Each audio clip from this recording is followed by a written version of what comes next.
नमस्कार। Indian education foundation के Facebook page पर आप सभी का स्वागत है।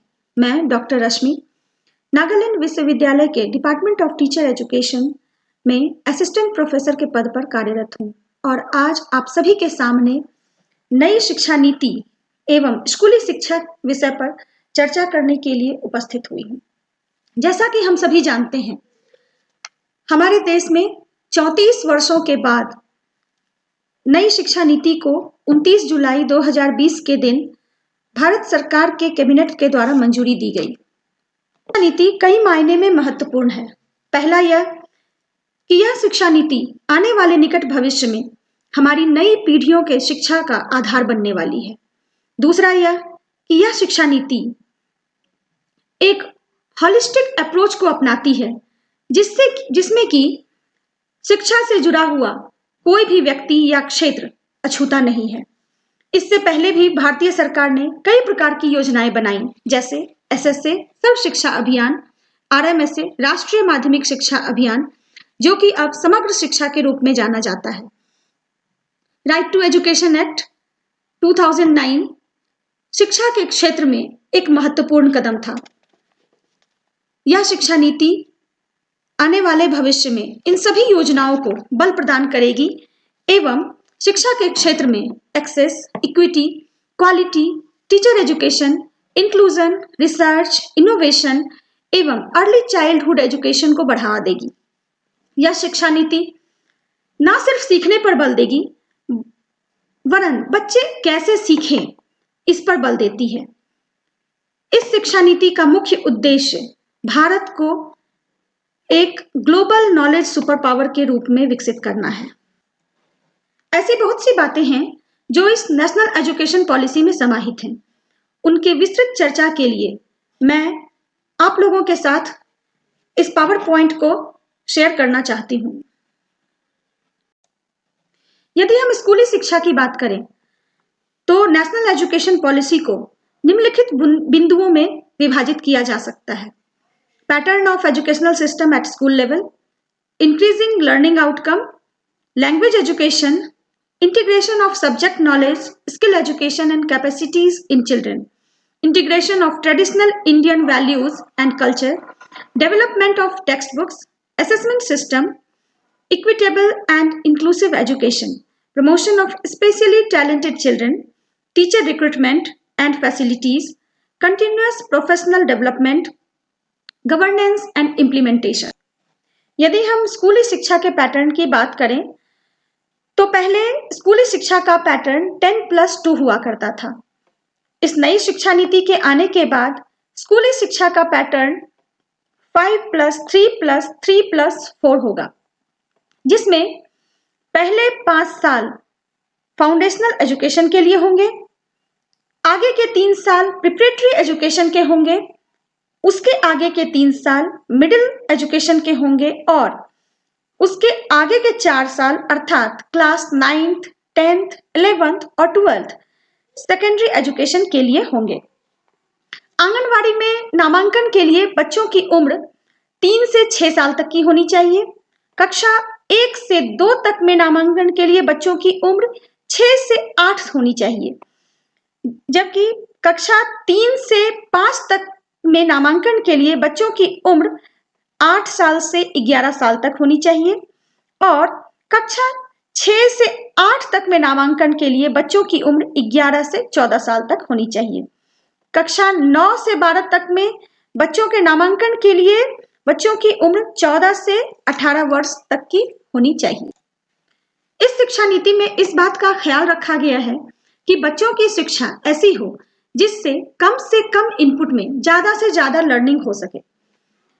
साइकोलॉजिकल अध्ययन से यह बात साफ पता चलती है कि बच्चों का मानसिक विकास, बच्चों का 85% से ज्यादा मानसिक विकास 6 साल की उम्र से पहले हो जाता है।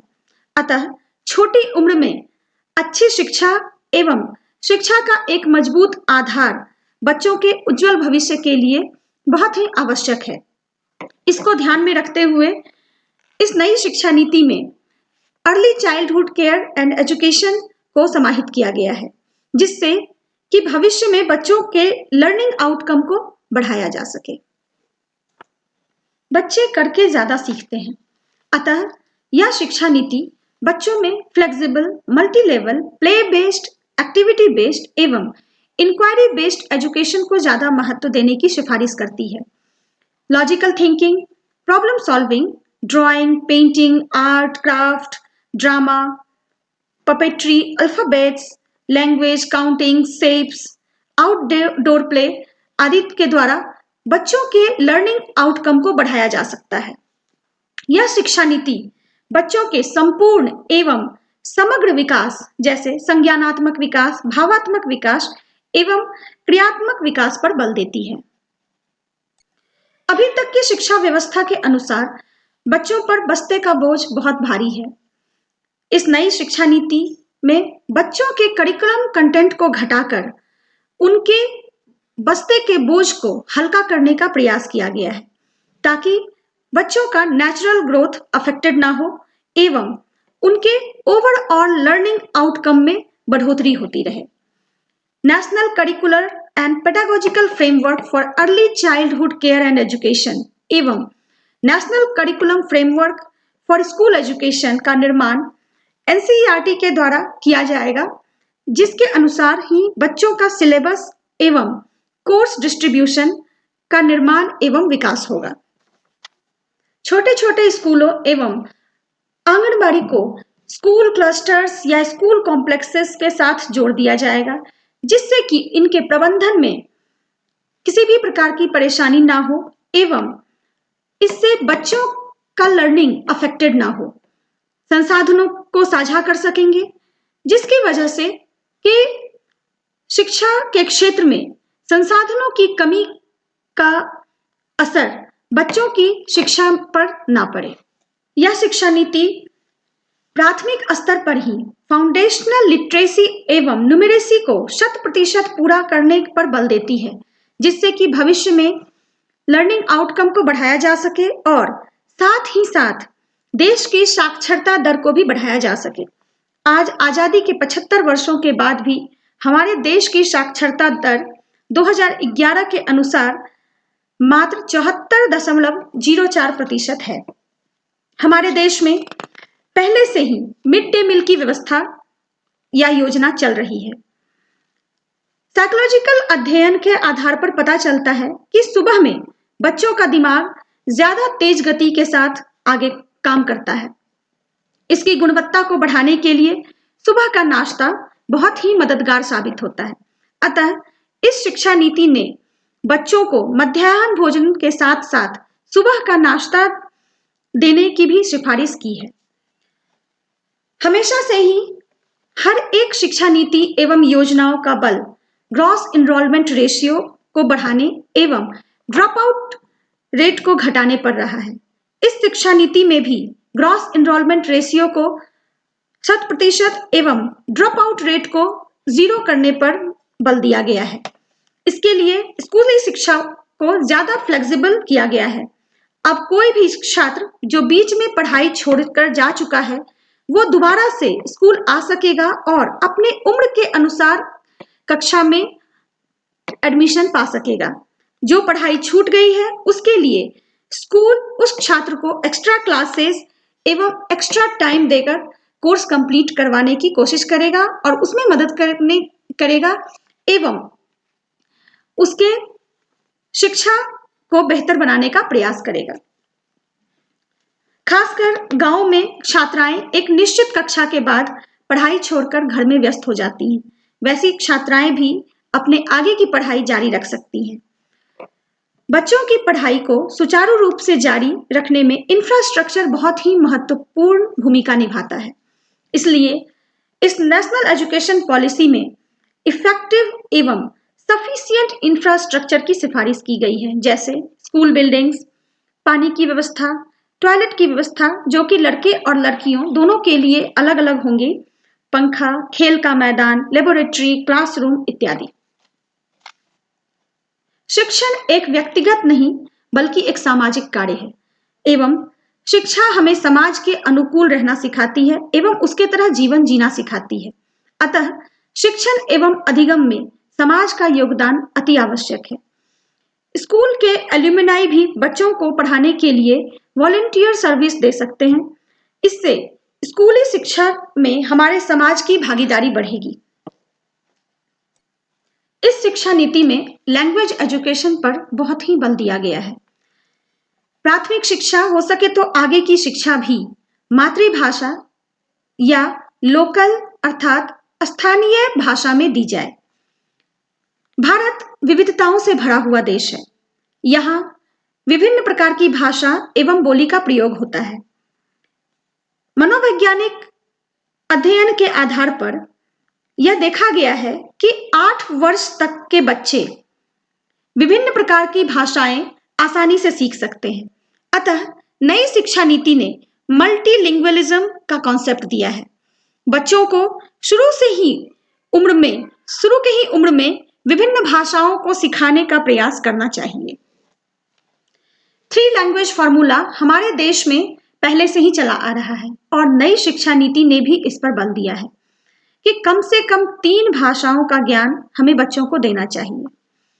भाषा हमारी सांस्कृतिक पहचान है और हमारा भारत विविधताओं से भरा हुआ देश है। हमारे बच्चों को हमारी विविध संस्कृति एवं भाषाओं के विषय में जानकारी होनी चाहिए। इसके लिए भारत सरकार ने एक योजना जिसका नाम एक भारत श्रेष्ठ भारत है शुरू किया है। यह एक 10 दिवसीय कार्यक्रम होता है जिसमें विभिन्न प्रदेश के बच्चे एक दूसरे की सांस्कृतिक विरासत, एक दूसरे की संस्कृति एवं भाषा से परिचित होते हैं एवं उनके महत्व को समझ पाते हैं। संस्कृत हमारी पौराणिक, शास्त्रीय एवं सांस्कृतिक भाषा है। संस्कृत में कई ग्रंथ, कविता, कहानियां एवं विभिन्न प्रकार की रचनाएं की गई हैं। यह एक संपन्न भाषा है। अतः संस्कृत को 3 लैंग्वेज फॉर्मूला के तहत एक ऑप्शन के रूप में रखा जाएगा। भारत में कई अन्य सांस्कृतिक भाषाएं हैं जैसे तमिल, तेलुगु, मलयालम, उड़िया, पाली, पर्शियन और प्राकृत आदि।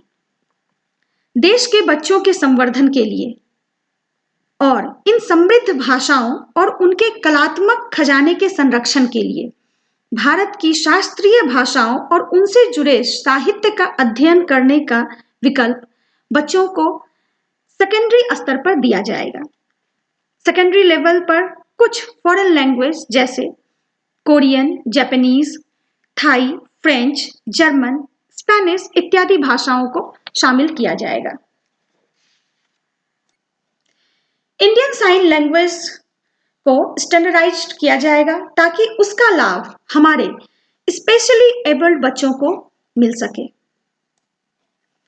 इस शिक्षा नीति ने छात्रों को विषय संबंधित कई प्रकार की छूटें दी हैं कि वे कौन सा विषय चुने और किस स्तर पे कौन से सा विकल्प लेकर आगे की पढ़ाई करें। इसके बावजूद कुछ ऐसे विषय होते हैं जो सभी छात्रों के संपूर्ण एवं समग्र विकास के लिए आवश्यक ही नहीं, महत्वपूर्ण भी हैं, जैसे मैथ्स, साइंस, सोशल साइंस इत्यादि। बच्चों को ये सभी विषय समान रूप से पढ़ने होंगे। इस शिक्षा नीति ने जो एक नई चीज एजुकेशन के क्षेत्र में दी है वो है इंक्लूजन ऑफ स्किल एजुकेशन। बच्चों को कक्षा 6 के बाद से ही स्किल एजुकेशन दी जाएगी। साल भर में 10 दिन ऐसे होंगे जो बैगलेस डे होंगे और उस 10 दिन में बच्चे स्कूल शिक्षक और प्रबंधक की सहायता से कई प्रकार के कौशल सीख सकेंगे, जैसे बढ़ई का काम, माली का काम, बिजली मिस्त्री का काम, मेटल वर्क, कुम्हार इत्यादि का काम। इससे बच्चों में डिग्निटी ऑफ लेबर की भावना भी पैदा होगी। बच्चों को समाज के स्पेशली ट्रेन्ड लोगों से मिलने एवं उनके काम को समझने का मौका भी दिया जाएगा। कक्षा 6 से 12 के विद्यार्थियों को छुट्टियों में विभिन्न प्रकार के कौशलों को सीखने का अवसर प्रदान किया जाएगा, जिससे कि आगे भविष्य में उन्हें अपने जीविकोपार्जन के लिए किसी भी प्रकार की दिक्कत का सामना ना करना पड़े। भारत के नए ज्ञान निर्माण में भारत के प्राचीन एवं सांस्कृतिक ज्ञान के स्रोत को आधार बनाया जाएगा, जिससे बच्चों में देश के प्रति सम्मान की भावना का विकास हो और एक भारतीय के रूप में वो अपना योगदान विश्व स्तर पर दे सकें। नैतिक विकास पर बल दिया जाएगा एवं कम उम्र में सही करने एवं श्रम का सम्मान करने के लिए सिखाया जाएगा, ताकि भविष्य में हमारा देश ऊंच नीच जात पात के बंधनों से मुक्त हो सके। बच्चों में मानवीय मूल्यों के विकास, पर्यावरण के प्रति सम्मान, सहिष्णुता, बुजुर्गों के प्रति सम्मान, शिष्टाचार आदि भावनाओं के विकास पर बल दिया जाएगा। पाठ्य पुस्तकों के संबंध में नई शिक्षा नीति ने राष्ट्रीय पाठ्य पुस्तकों को स्थानीय संदर्भों और आवश्यकताओं से युक्त करने का परामर्श दिया है। National text books with local flavour. पाठ्य पुस्तकों को विभिन्न भाषाओं में प्रकाशित किया जाएगा, जिससे कि हर भाषा भाषी के बच्चे इसका बराबर लाभ ले सकें। नेशनल करिकुलम फ्रेमवर्क को ध्यान में रखते हुए प्रत्येक 5 से 10 वर्षों में पाठ्य पुस्तकों की समीक्षा होगी एवं उसके अनुसार इसमें परिवर्तन किया जाएगा। नेशनल बुक प्रमोशन पॉलिसी बनाई जाएगी, जिससे कि पाठ्य पुस्तकों को कम से कम मूल्य में छात्रों को उपलब्ध कराया जा सके एवं प्रत्येक छात्रों को पाठ्य पुस्तकों की आपूर्ति भी करवाई जा सके। असेसमेंट सिस्टम अर्थात मूल्यांकन प्रणाली हमारी शिक्षा व्यवस्था का एक महत्वपूर्ण अंग है। हमारे स्कूल की आकलन प्रणाली सांस्कृतिक रूप से रटकर याद करने के कौशल को जांचता है, जिसे इस शिक्षा नीति ने हटाकर नियमित आकलन को महत्व दिया है। अब स्कूलों में रेगुलर एवं फॉर्मेटिव असेसमेंट सिस्टम लागू होंगे, जो कि दक्षता आधारित हैं और विद्यार्थियों में विश्लेषण, तार्किक क्षमता एवं अवधारणात्मक स्पष्टता को जांचता है एवं उनके सीखने और उनके विकास को बढ़ावा देता है। Multi dimensional report card develop किए जाएंगे, जो कि एक समग्र बहुआयामी कार्ड होगा, जिसमें प्रत्येक विद्यार्थी के संज्ञानात्मक, भावात्मक एवं क्रियात्मक विकास से संबंधित विस्तृत विवरण होंगे। इस नए प्रकार के रिपोर्ट कार्ड में एक नई आकलन व्यवस्था पीयर असेसमेंट को भी शामिल किया गया है, जिसमें बच्चे स्वयं अपने सहपाठी का मूल्यांकन करेंगे। यह समग्र प्रगति कार्ड घर और स्कूल के बीच एक महत्वपूर्ण कड़ी बनेगा और माता-पिता एवं शिक्षक सभी को समान रूप से बच्चों के प्रगति में भागीदार बनाएगा। एक नए नेशनल असेसमेंट सेंटर परख, performance assessment, review and analysis of knowledge for holistic development को प्रस्तावित किया गया है, जो कि विभिन्न संस्थाओं जैसे NCERT, SCERT, board of assessment की मदद से स्कूल असेसमेंट सिस्टम को रिफॉर्म करेगा। जैसा कि हम सभी जानते हैं कि राइट टू एजुकेशन एक्ट के अंतर्गत शिक्षा हमारा मौलिक अधिकार है। शिक्षा के क्षेत्र में जेंडर के आधार पर, जाति पाति के आधार पर, धर्म, socio economic status, geographical area एवं शारीरिक अक्षमता के आधार पर किसी भी प्रकार का भेदभाव नहीं होना चाहिए। नई राष्ट्रीय शिक्षा नीति भी राइट टू एजुकेशन एक्ट को भविष्य में बल प्रदान करेगी एवं यह शिक्षा नीति स्पेशली टैलेंटेड छात्रों को भी उनके टैलेंट के क्षेत्र में बढ़ावा देने के लिए अग्रसर है। शिक्षक शिक्षा का आधार है और जब हम बात करते हैं स्कूली शिक्षा की, तो शिक्षक का महत्व किसी भी प्रकार कमतर नहीं आंका जाना चाहिए। बच्चों के संपूर्ण एवं समग्र विकास में शिक्षक का बहुत ही महत्वपूर्ण योगदान रहता है। अतः इस नई शिक्षा नीति ने भी शिक्षकों के रिक्रूटमेंट एवं उनके प्रोफेशनल डेवलपमेंट पर काफी बल दिया है। सभी स्कूलों में प्री प्राइमरी से लेकर सेकेंडरी स्कूल तक क्वालिफाइड शिक्षकों की नियुक्ति करने पर बल दिया गया है। वैसी स्थिति में जब ट्रेन्ड टीचर्स उपलब्ध ना हो तो शिक्षकों को इन सर्विस ट्रेनिंग की व्यवस्था करने की अनिवार्यता पर भी बल दिया गया है।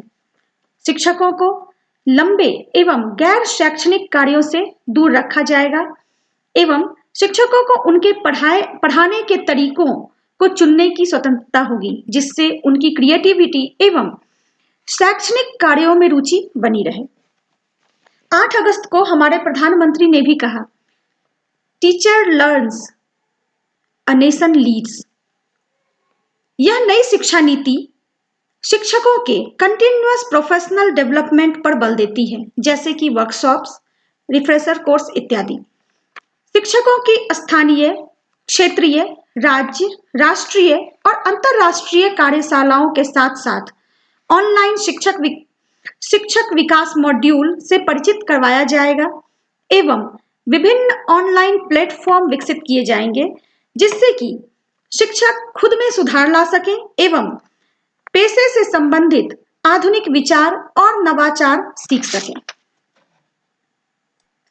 उत्कृष्ट प्रदर्शन कर रहे शिक्षकों की पहचान की जाएगी, जिससे कि उन्हें अपना बेहतरीन कार्य करने का प्रोत्साहन मिल सके। अतः एक सशक्त मेरिट आधारित कार्यकाल, पदोन्नति और वेतन व्यवस्था का निर्माण किया जाएगा, जिसमें शिक्षकों का प्रत्येक स्तर बहुस्तरीय होगा, जिससे बेहतरीन शिक्षकों को प्रोत्साहन और पहचान मिलेगी। स्कूल में विशिष्ट शिक्षकों की बहाली की जाएगी, जिससे स्पेशली एबल्ड बच्चों की शिक्षा में किसी भी प्रकार की कमी ना रहे। 2022 तक एक सामान्य guidance set NPST national professional standard for teachers को विकसित किया जाएगा, जिसमें रैंक के आधार पर शिक्षकों की भूमिका एवं दक्षता की अपेक्षाओं को शामिल किया जाएगा। किसी भी योजना की सफलता उसके प्रॉपर इम्प्लीमेंटेशन पर डिपेंड करती है और अच्छे और इफेक्टिव इम्प्लीमेंटेशन के लिए स्कूल कॉम्प्लेक्सेस या क्लस्टर्स का निर्माण किया जाएगा या विकास किया जाएगा। स्कूल कॉम्प्लेक्सेस आपस में संसाधनों को साझा कर सकते हैं, जिससे कि पॉलिसी इम्प्लीमेंटेशन में सहायता मिलेगी एवं मेंटेनेंस एवं गवर्नेंस में आने वाली असुविधाओं को खत्म या कम से कमतर किया जा सकेगा। स्कूली शिक्षा के लिए मानक का निर्धारण एवं प्रमाणन की व्यवस्था की जाएगी। वर्तमान स्कूली शिक्षा प्रणाली में सार्वजनिक शिक्षा के प्रावधान समस्त शैक्षणिक संस्थानों के नियमन और नीतियों के निर्माण से संबंधित कार्यों को स्कूली शिक्षा विभाग या इसके अंगों द्वारा संपन्न किया जाता है, जिसका परिणाम शक्ति के सशक्त केंद्रीकरण और हितों के टकराव के रूप में सामने आता है। यह नई स्कूली शिक्षा नीति स्कूली शिक्षा नियामक प्रणाली स्कूलों एवं नवाचारों को सीमित दायरे में नहीं रखेगा या शिक्षकों, प्रधानाचार्यों और विद्यार्थियों के उत्साह और हिम्मत में बाधा नहीं पहुंचाएगा। इसका लक्ष्य शैक्षिक परिणामों में लगातार सुधार करना होगा। नई शिक्षा नीति का मुख्य लक्ष्य भारत को विश्व में इसकी पहचान दिलाना और इसको नॉलेज सुपर पावर के रूप में डेवलप करना है। इसके लिए स्कूल स्तर पर शिक्षा में डिजिटलाइजेशन पर बल दिया गया है। दूर गांव में बैठे विद्यार्थी तक शिक्षा को पहुंचाना और शिक्षा के क्षेत्र में नए नए ज्ञान की खोज और उसको बढ़ावा देने के लिए स्कूल स्तर पर ऑनलाइन शिक्षा की शुरुआत की जाएगी एवं जो भी योजनाएं चल रही हैं उनको बढ़ावा दिया जाएगा। पढ़े भारत बढ़े भारत योजना के अंतर्गत स्कूल में भी डिजिटलाइजेशन की शुरुआत हो चुकी है और इसके प्रसार में हमारी तात्कालिक परिस्थितियों ने भी बहुत महत्वपूर्ण योगदान अदा किया है। पहले भी हमारी सरकार ने DTH के माध्यम से सुदूर गांव में रहने वाले विद्यार्थियों तक शिक्षा को पहुंचाने का प्रयास किया है, जो कि अभी भी जारी है। जिस प्रकार की परिस्थितियों से हम सब गुजर रहे हैं, वैसे में शिक्षा के क्षेत्र में डिजिटलाइजेशन हमारे बच्चों के विकास में बहुत ही महत्वपूर्ण योगदान अदा कर रहा है। अंत में मैं यह कहना चाहूंगी कि यह नई शिक्षा नीति गागर में सागर समाहित होने वाली कहावत को चरितार्थ करता है एवं आने वाले समय में स्कूली शिक्षा के क्षेत्र में एक बहुत बड़े परंतु सकारात्मक परिवर्तन की ओर अग्रसर है। उम्मीद है यह चर्चा आप लोगों के लिए नई शिक्षा नीति की जानकारियों को बढ़ाने में मददगार साबित हुई होगी। धन्यवाद।